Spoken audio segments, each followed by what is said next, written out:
Hey everybody, Jack Barnwell here on beautiful Mackinac Island. Y'all are in for a treat today. We are going to tour through Trinity Cottage. This is one of my very first projects on Mackinac Island when I started this company here about 12 years ago or so. And one of our first really good sized jobs, we built this massive stone staircase up the cliff here and everything like that. And it turned into an incredible project, incredible clients, and we continue to do projects and stuff. And my crew is out back working on a project as we speak, so we'll catch up with them and see what they're doing. But we'll start down here, right on the water. It's gonna be really beautiful. Let's dive in.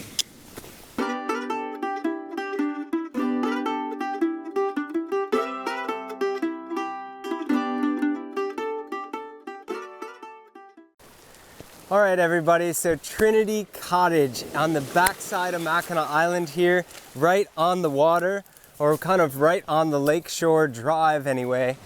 So typically on a summer day, this is very busy with bike traffic, carriages and stuff going by. We've kind of hit a nice little lull right here, and it's kind of a rainy, gray day. So there's not a lot of people out and about. But like I said before, this was one of my first projects here on Mackinac Island. And we started with this stone staircase. These are all limestone outcrop chunks that came out of Wisconsin. And all the flagstone and everything is limestone as well. And we literally just started right down here at the base, started setting steps, and worked our way right up through this whole hillside and cliff, building as we went. There was no design whatsoever, and all of these massive, craggy, crazy boulders were on site. So as we were digging into this hillside with pickaxes and steel bars and shovels, obviously we unearthed all these really incredible stones, and brought them out and featured them as we carved this stone staircase up through this hillside as we went. These really craggy, beautiful limestone boulders also created some incredible, cool pockets for planting. So as we went, we were able to nestle these boulders right in alongside of our stone staircase, and it created pockets for all of our hostas. We've got some nice little begonias, tucked in here as well for some summer color, daylilies and such. And you can see here's some just pure bedrock. So we weren't able to, jackhammer or pick through this at all. It's a solid stone shelf here. So the staircase had to wind over to this side and up and on top of this stone shelf. And then we leveled off wherever we had to level off. Sometimes the staircase had to shrink right down skinny to get around some big boulders. Other places it was able to widen out.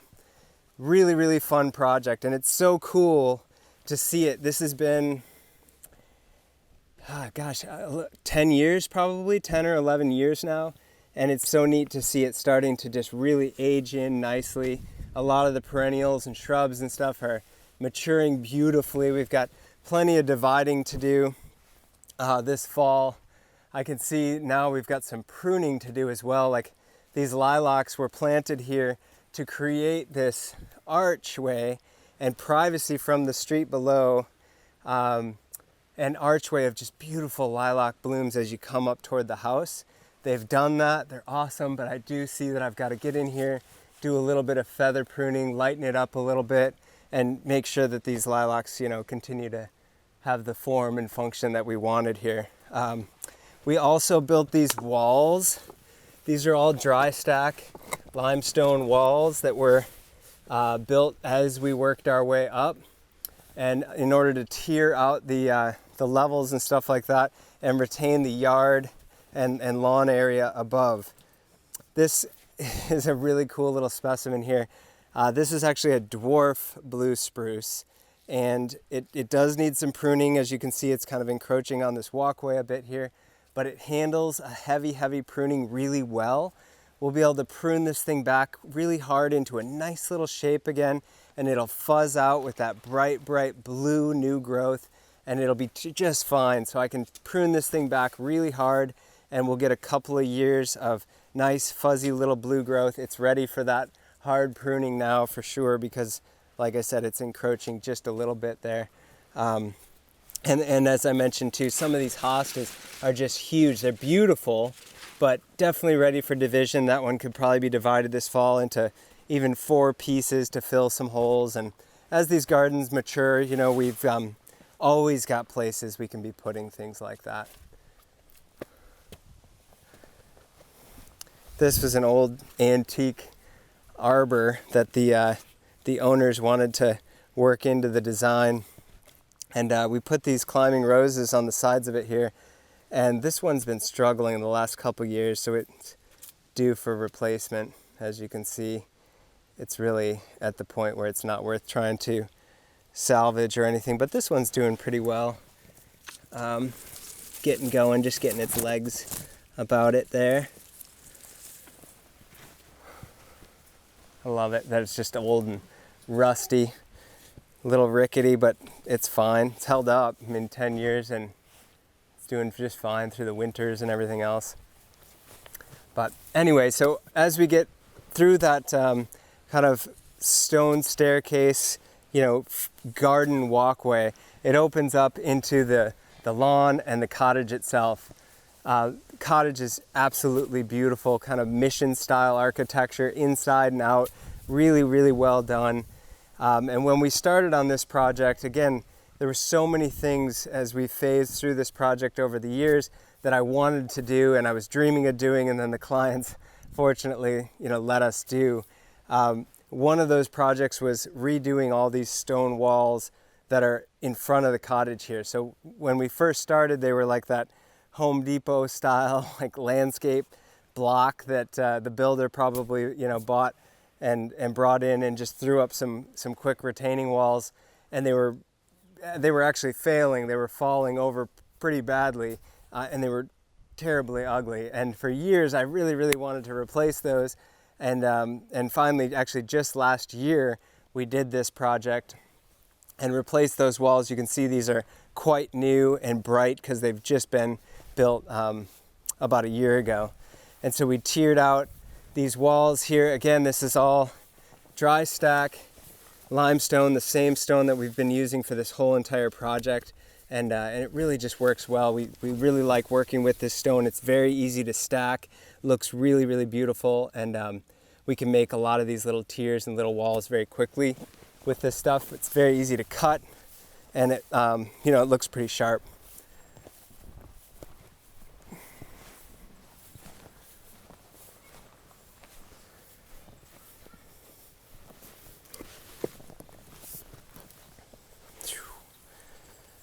So again, with the staircases, this is that same stone, but obviously a newer stack here. This stone was just put in again last year when we built all these walls.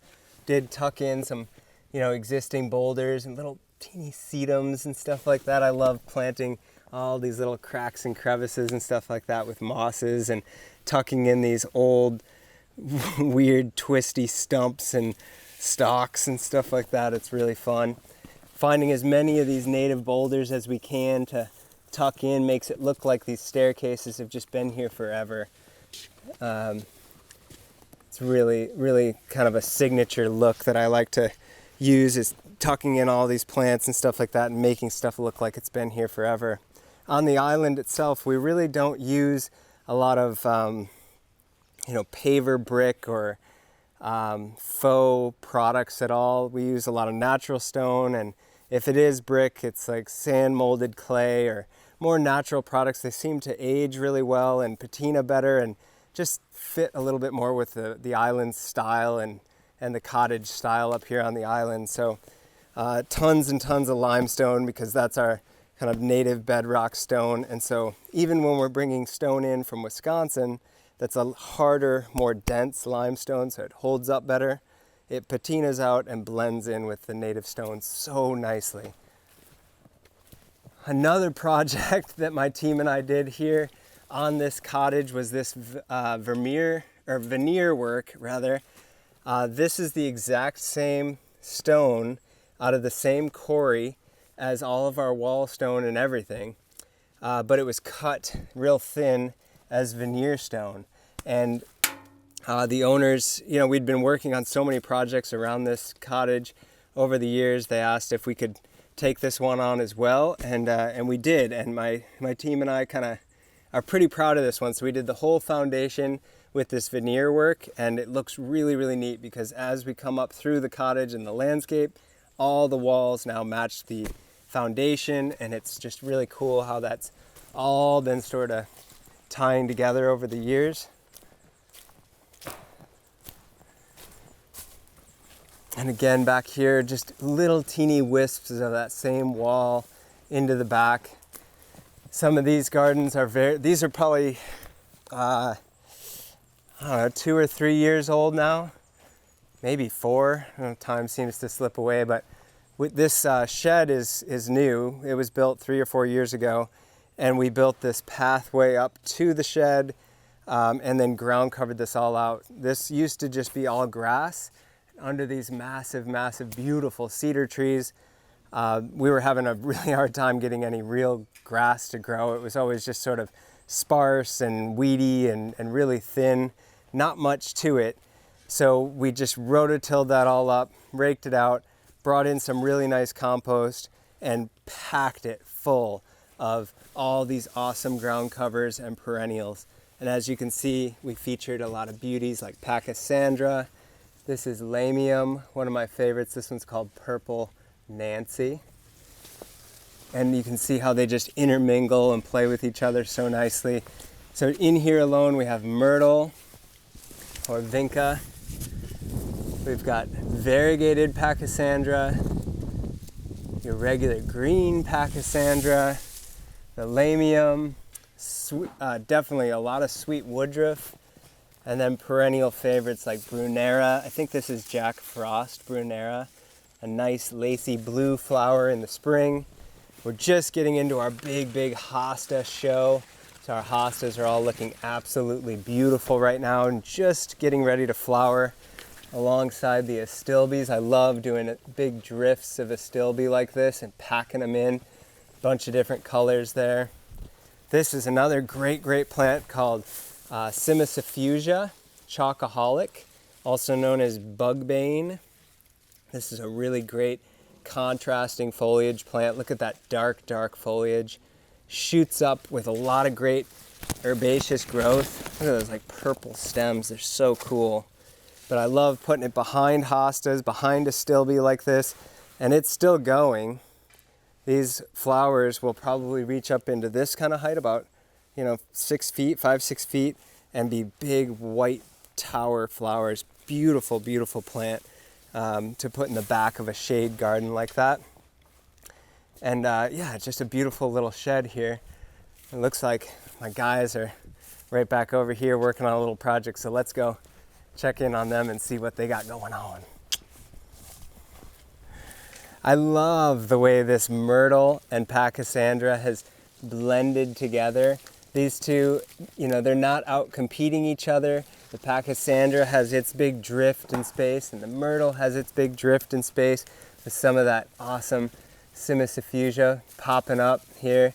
And you can see in a little bit more shade, it's a little bit greener. Where it gets just a little bit more sun, it really develops that deep, dark, purpley burgundy foliage. But an awesome plant, nevertheless, just fun. I love doing these like woodland landscapes and gardens because there's so little weeding and maintenance to do. I mean, once you plant it out and pack it out like that in the shade, it looks gorgeous, and there's really nothing to do except in the springtime. Come and blow it out, clean it out, make sure it's ready to go for its summer season. And then in the fall, we'll come through and chop all these hostas and astilbe and stuff back and do a little bit of a fall cleanup, but very little maintenance to do in a woodland kind of garden like that. So let's check in on the guys over here, see what we have going on. As you can see, they're adding another little wall stone feature, just like the walls we've been building from the very beginning, years and years ago, all the way up, kind of mimicking and mirroring that same look, all the way to the very back of the property now. with a final little bed here right at the entryway. And that same stone, we had a little bit left on a pallet back in the woods here, this same limestone. So we're stacking this up and just doing this little feature wall here. This will get loaded up with some nice soil, planted up beautifully. We'll have the address and the sign, you know, featured in there. And finally, after 11 or 12 years, we'll be kind of wrapping up the planting and this project. And that's really the beauty of so many of these Mackinac Island landscapes, is we get to just continually work on little projects, fine-tuning them and making them really special and magical and beautiful.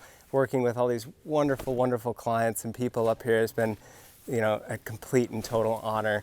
But anyway, that's about all here for Trinity Cottage. Be sure to subscribe, click the little bell so you can check us out. We'll keep some videos coming your way, and we'll see you guys in the next video. Cheers.